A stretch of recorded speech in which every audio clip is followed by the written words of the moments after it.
Here's a confession from both sides of this argument. To the fan, you are emotionally attached to 11 strangers in matching shirts whose names you learned from a sticker album. To the non-fan, you're going to spend the next 6 weeks feeling faintly superior about this.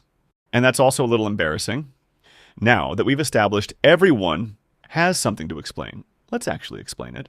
Burging, basking in reflected glory. Robert Cialdini coined it in 1976, watching university students wear team merch the morning after a win, and quietly lose it the morning after a loss. We won. They lost. Notice the switch? The pronoun does a lot of emotional heavy lifting, but here's what the original research quietly buried in the footnotes. The same mechanism applies to everything. Your favorite band dropping an album, a CEO you follow on LinkedIn closing a deal, a podcast host you've never met winning an award, the non-fan who sneers at football tribalism and then posts "we shipped it" about a startup they work at. Same brain, different jersey. The hardware is identical, the software just runs on different content. The real question isn't why do fans care so much, it's what are you using instead? Because the scaffolding has to go somewhere. Henri Tajfel's social identity theory, 1979, showed that humans derive a significant chunk of self-worth from group membership, not from personal achievement alone, from belonging. The person who felt nothing during the last World Cup final isn't missing this need. They've just outsourced it. Maybe to a subreddit. Maybe to a gym. Maybe to a very specific corner of the internet where people argue about coffee extraction ratios. The question worth sitting with isn't whether you belong to something.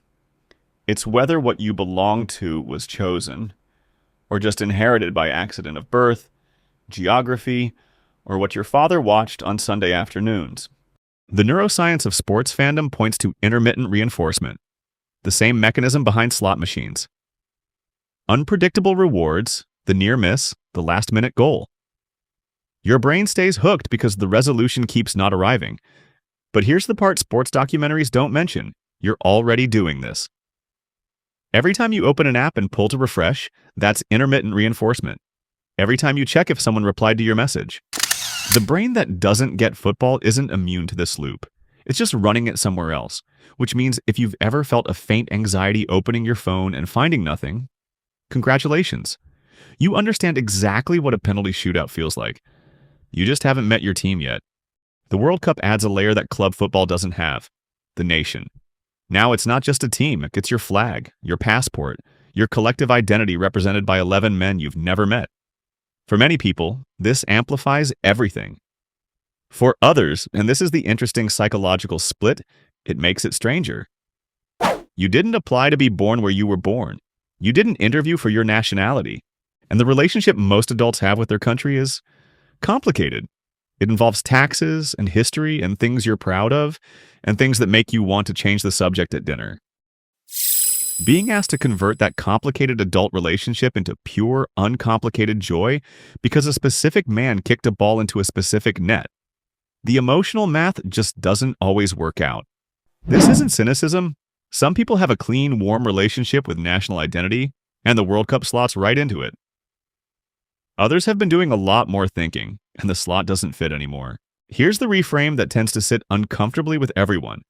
For 99% of human history, following a sports team was physically impossible. You were there, or you weren't. The emotional investment in strangers performing athletically on a screen. That's a mid-20th century invention Horton and Wool were already documenting in the 1950s, how television created entirely new categories of one-sided emotional bonds. Parasocial relationships. You feel you know them, they don't know you exist. This is now the dominant mode of human culture. Sports, podcasts, influencers. The person completely unbothered by the World Cup isn't emotionally broken. They just haven't formed the parasocial attachment that makes the stakes feel real. And if you want to get genuinely uncomfortable, the human beings who lived before television would have been equally baffled by both the fan screaming at a screen and the non-fan feeling superior about not screaming at a screen. Both positions are products of the same strange historical moment. The psychology of not caring about the World Cup is, in the end, pretty simple. Emotions follow investment. Investment follows identity. And identity, the real kind, not the borrowed kind, takes time and friction to build the fan who genuinely lights up when their country scores isn't being irrational.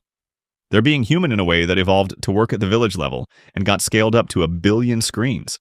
The person sitting next to them, feeling nothing, isn't broken either. Their attachment system found something else first and held on. The only version worth examining is the third one. The person performing emotion they don't feel in either direction. The fake fan.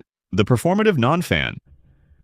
The person faking grief they don't feel because opting out seems socially costly, or faking superiority they don't feel because caring seems embarrassing. Both are just exhausted. Figure out what actually lights you up. Then stop explaining it to people who don't ask.